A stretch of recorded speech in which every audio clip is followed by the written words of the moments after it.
What is up, my video people? As you can tell by today's video, we are doing another kind of reaction to an unfortunate event of a homeowner having to, use their firearm on another person. But it's Detroit. So that being said, we are gonna jump into it as soon as I figure out how to put my watch back together. Okay. Bada bing, bada boom. I have not watched this one yet. So just to let y'all know, I have not watched this one yet. So we're gonna get like a little live reaction, cause I don't know. I mean, it says homeowner shoots and kills armed intruder. Him or me. That's right, Tara, and I had a chance to speak with that homeowner this evening. He says he's lived in that house for the past 20 years. Word? 8 years ago, decided to buy a gun. Now He's taken some lessons on how to handle said that 8 years firearm, ago? and today those 8 years lessons ago. were put into action. She. I had to do what I had to do to save my life. Maiso Jackson awoke around She. 4:30 Tuesday morning to a man pounding on his Oh, door he got and that. yelling. He got Parts that of the thing. encounter captured on his Ring doorbell camera at his home on Salem He Street got on that Detroit's west side. motherfucking thing on I him. say, ain't nobody owe you no money. I don't know what you talking about. Jackson says he tried to reason with the man from inside his house. He wouldn't leave, so I dialed 911. While he waited for police, he said things escalated from there. He went around the window back there, bust that window out. Fearing the destruction wouldn't stop, Jackson then armed himself. Came outside and said, "Man, you gotta leave. You can't be doing this. You can't be doing this. So you gotta leave." So he had his gun. He had reached for his gun. Oh, his gun nah. out, and I had to defend myself. So I had to shoot him. I did because of that. Firing 4 shots, they hit the man in the chest, killing him. I I would have did the same thing. Nobody, but he just wouldn't quit.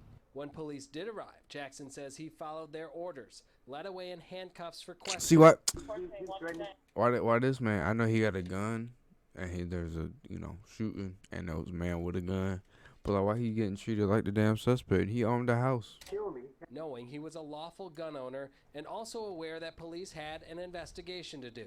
I'm like shocked this guy would leave, and he trying to kill me, and so I didn't do nothing to the guy. I'm like, that's a part that was kind of sad. Hopeful that the law would be on his side once police heard his story. You can't help but defend yourself. You ain't got no choice but to. And sharing his story with us, hoping that someone might take away a lesson or two from his encounter.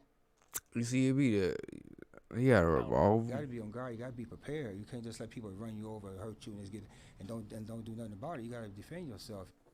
Word.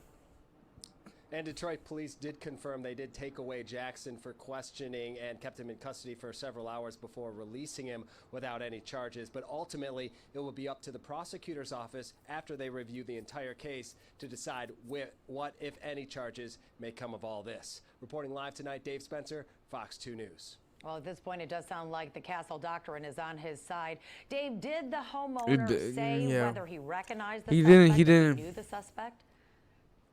Yeah, I did have a chance to ask him that question. He says he did recognize him. He didn't know him. He said he'd seen him in the neighborhood before, was familiar with him, but had no relationship with him. It was obviously unclear from the pounding and the yelling that was going on what exactly this person was after. Obviously, he did what he needed to do, in his opinion, to defend himself. We'll see what the prosecutor has to say. Dave, thank you. See, like what she just said.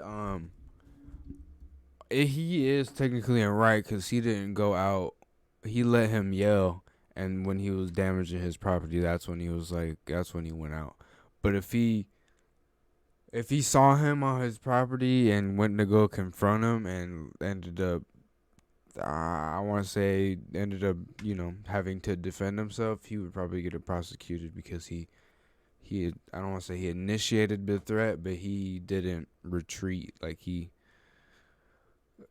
Don't take my word for it, but I know what the Castle Doctrine is, and that's like you can't instigate, and if someone dies, just kind of your fault.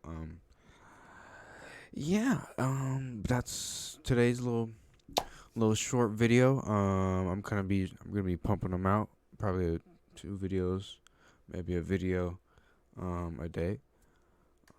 Hell yeah, stay tuned. I'm also gonna be streaming throughout the day, so yeah, keep out for that. My Twitch is going to be in the description, and while you're looking down there, hit that red subscribe. Wait, it's still red. Hit that red subscribe button, and maybe the like. Maybe the like. Drop me a comment, dude. I like the positive vibes. I like shit. Haters are cool too, dude. I like the engagement with both of y'all. It helps me out, helps the channel out. All right. That's enough of me talking. If you know me, stay motherfucking dangerous. And I'll see y'all in the next video. Peace.